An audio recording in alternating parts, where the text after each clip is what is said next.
Me and my dad have been trying to engine swap my Mark II Golf, and there's one job left on it, and that is to sort out the boost pipes. We've got it turning over, it's all wired in, we've got fuel running to it. Let's hope we can get these boost pipes sorted, and then everything should be running perfectly, and hopefully we might even move it out of here today. Let's jump into it. This is my Mark II Golf. A few months ago it was vandalised, which was pretty annoying, but it also turned out to be a surprisingly good excuse to take it apart completely. The original 1.3 litre engine is gone, replaced with a turbocharged 1.8 we tore out of an Audi TT, because that seemed like the sensible thing to do. The end goal is to get it finished, point it at Germany and drive it all the way from Nottingham to the Nürburgring, take it for a few laps just to see what it really can do. This is a wreck to ring. So the issue we're facing is getting one side of the boost pipes connected, because it's such a short distance at a tight angle. So I'll show you. So obviously our intercooler's here, and we sort of need to get it in this angle here, which is a really tight angle. The other issue we also face is this.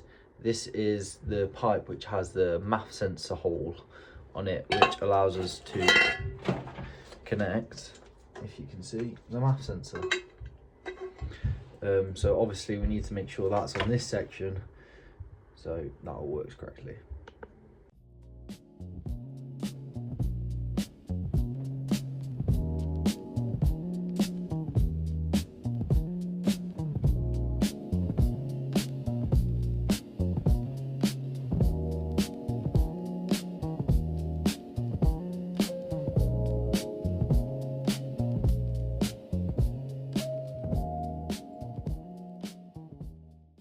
So I reckon we figured it out. If we have a straight bit here with this bend on, and this bend here, if we get a bit of straight pipes then connect these two, that should then all be connected. And I was thinking if we have a bit of straight pipe here, it might need some adjusting, just so it's long enough for the MAF sensor to come out of. So just connect the two. So when you buy pipes, they'll have this sort of ribbed edge here. This basically means that when you put the silicone pipe on, it's got something to grasp onto, and then you put the hose clamp on, and it basically stops any air from leaking out. But when you are fabricating up something like this, you'll have to cut and mess about with them. So that's why I'm going to show you what to do once you've cut a bit of pipe, how to basically make it look as clean as that. First thing you want to do, just give this a quick grind and make sure it's flat.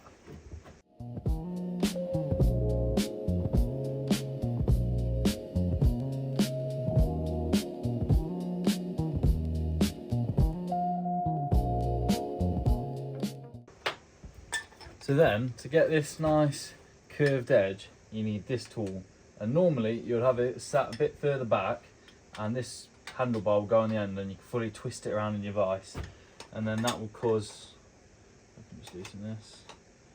When this clamped in, it will twist this around and give you that nice curved edge. But the issue is, with this one being here, I need the rim to be here, which doesn't give me a lot of room to twist this round. So it's got to be set quite forward. So what I've done is just put an extension bar on the end like that, and the handle can go on it like that. Tighten this up.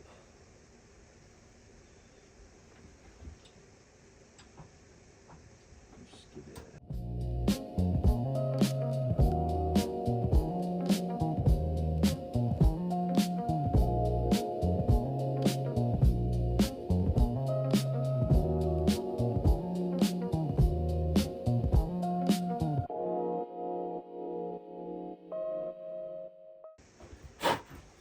just like that.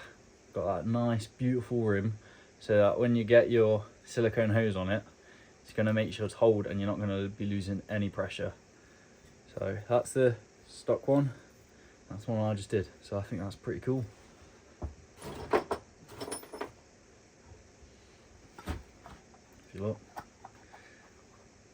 get your hose on there,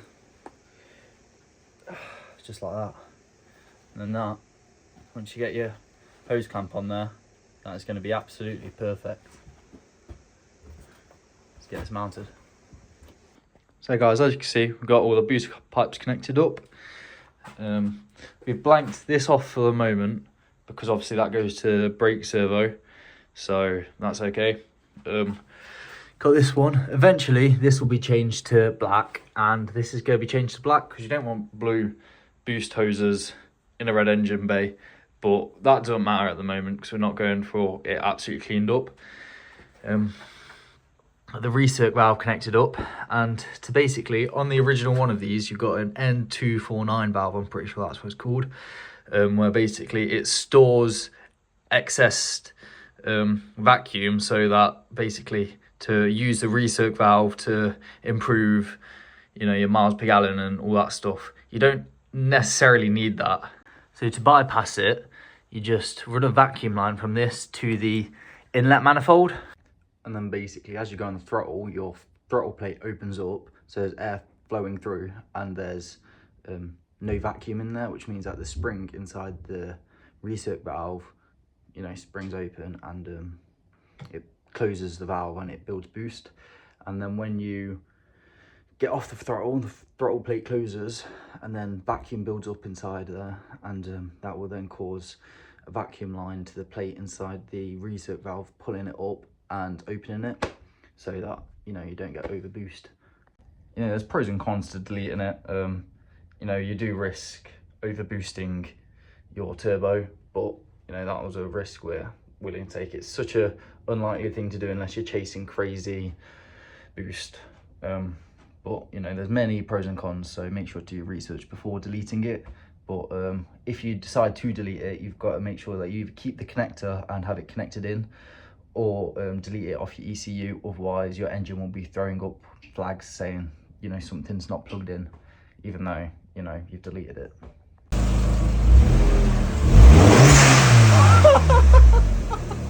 And then we've also got the coolant pipe connected up, as you can see down here.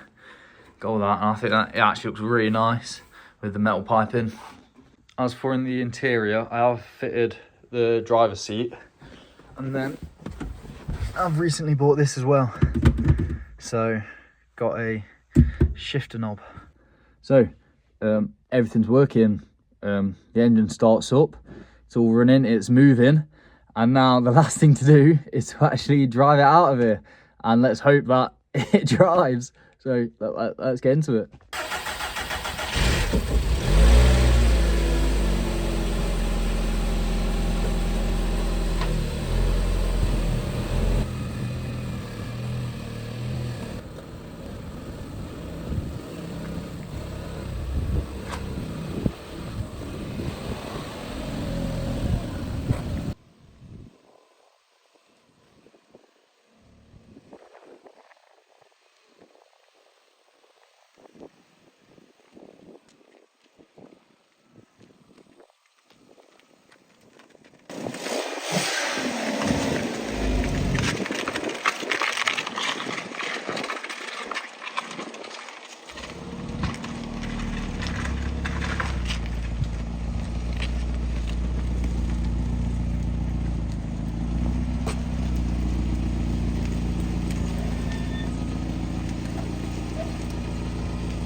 So guys, the Renault is back home in the garage.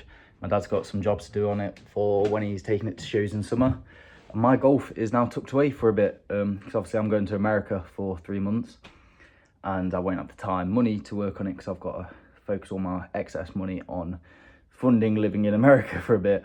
But yeah, when we get back, it's stripping it all back down. The engine bay's getting painted, the body's getting painted. Obviously that's got a lot of work to do, so I'll have to find somebody who is capable of probably taking the whole car back to bare metal.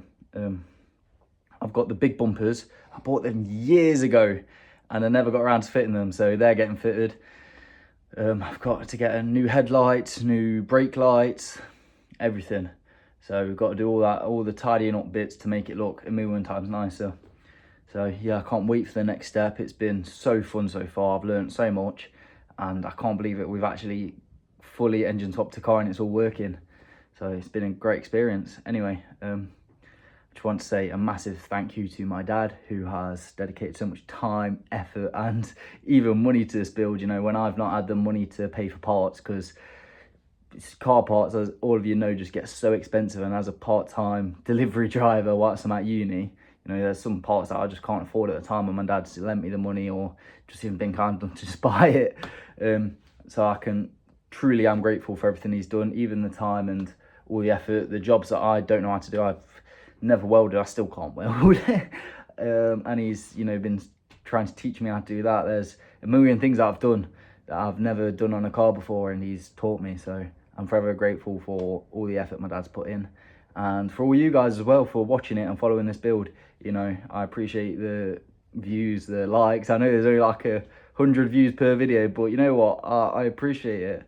I enjoy making these videos. I enjoy talking about my car that I'm so passionate about, and yeah, I can't wait for the next stage of this build, and see you guys in a few months.